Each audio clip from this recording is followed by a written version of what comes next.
بلکہ اونچی آواز سے مراد یہ ہے کہ بس ذرا جہر ہو مگر محبت سے ہو، جیسے کوئی بندہ کہہ رہا ہوتا ہے، دل سے یہ بات نکل رہی ہوتی ہے۔ تو جب ہم مسجد حرام میں داخل ہوں گے تو اللہ تعالیٰ کی عظمت کو دل میں رکھیں گے۔ پہلی بات تو یہ عرض کرنی تھی۔ ایک آدمی کسی وزیر کے دفتر داخل ہوتا ہے تو دل کی کیفیت بدلی ہوئی ہوتی ہے اور طبیعت محتاط ہوتی ہے، اور اگر کسی وزیر اعلیٰ کے دفتر میں داخل ہو تو اس وقت کیفیت اور زیادہ ہیبت والی ہوتی، اور جب کسی وزیر اعظم یا بڑے بادشاہ کے دربار میں جائے تو اس میں تو اور زیادہ محتاط ہوتا ہے، خوف زدہ ہوتا ہے۔ تو اللہ تبارک و تعالی وہ قرآن مجید میں فرماتے ہیں اولئک ما کان لہم ان یدخلوها الا خائفین، ان لوگوں کو چاہیے کہ یہ مسجد حرام میں داخل ہو تو اس کیفیت میں ہو کہ دل میں اللہ کی عظمت، ہیبت یہ زیادہ ہو۔ تو اس لیے داخل ہوتے ہوئے یہ کیفیت ہونی چاہیے کہ میں اور آپ جب مسجد حرام میں داخل ہو تو پہلا کام یہ ہو، ایک ہیبت کے ساتھ، ایک وقار کے ساتھ داخل ہو اور تلبیہ کہتے کہتے داخل ہو۔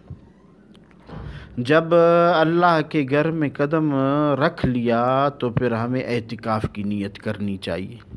یہ دوسری بات ہو، پہلے ہیبت کے ساتھ، وقار کے ساتھ، اللہ کے سامنے عجز و انکساری کے ساتھ داخل ہو۔ دوسرا کام، جب قدم رکھ لیا تو اعتکاف کی نیت کرے مسجد حرام میں، وہ دروازے سے جب قدم رکھتے۔ عربی کی نیت نہیں آتی ہو تو اپنے دل میں نیت کر لے، اپنی زبان سے کر لے کہ میں جب تک اس مسجد میں ہوں میں نفلی اعتکاف میں ہوں۔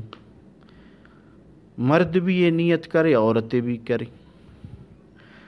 ہمارے یہاں دستور یہ ہے کہ جب کوئی مہمان آتا ہے تو ہم چاہتے ہیں کہ مہمان نے جو بات کہی وہ پوری کر دیں۔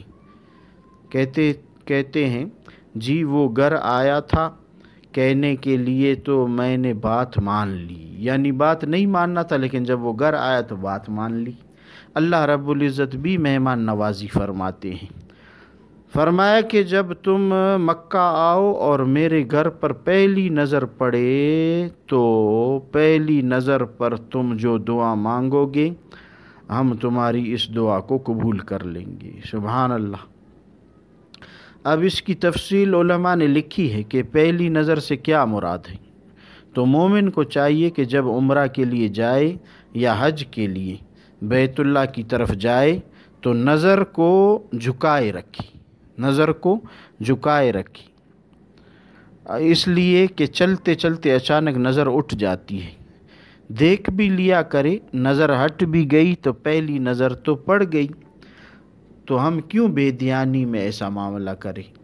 نگاہیں نیچے رہیں، ادب سے چلتے رہیں۔ چلتے چلتے جب آپ مطاف پہنچ جائیں تو وہاں باہر کا جو اوپر والی سطح ہے وہ اونچا ہے، اور مسجد اور بیت اللہ شریف کی جو نشیبی جگہ ہے، زمین ہے، وہ نیچے ہے، تو کچھ سیڑھیاں نیچے اترنا پڑتا ہے۔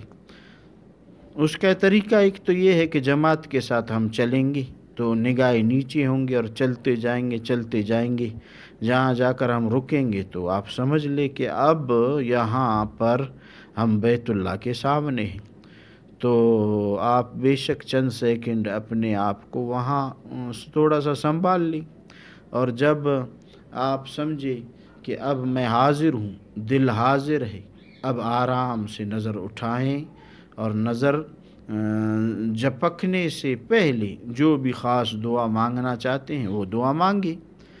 اب سوال یہاں یہ پیدا ہوتا ہے کہ خاص دعا کیا ہے، کیا دعا مانگی؟ تو اس کے لیے ایک یہ بات سمجھیں کہ امام ابو حنیفہ رحمۃ اللہ علیہ سے کسی نے پوچھا کہ حضرت دعائیں بہت ہیں اور نظر ایک ہے، اب پلک جھپک جاتی ہے تو کیا مانگے؟ فقہا کی بات بہت گہری ہوتی ہے۔ امام اعظم رحمۃ اللہ علیہ نے فرمایا کہ تم پہلی نظر میں یہ دعا مانگنا، اے اللہ مجھے مستجاب الدعوات بنا دے، کیا مطلب؟ اس کا مطلب یہ کہ اے اللہ آج کے بعد جتنی بھی زندگی میں دعائیں مانگوں گا اب میری تمام دعاؤں کو قبول کر لیں۔ ماشاءاللہ، دیکھا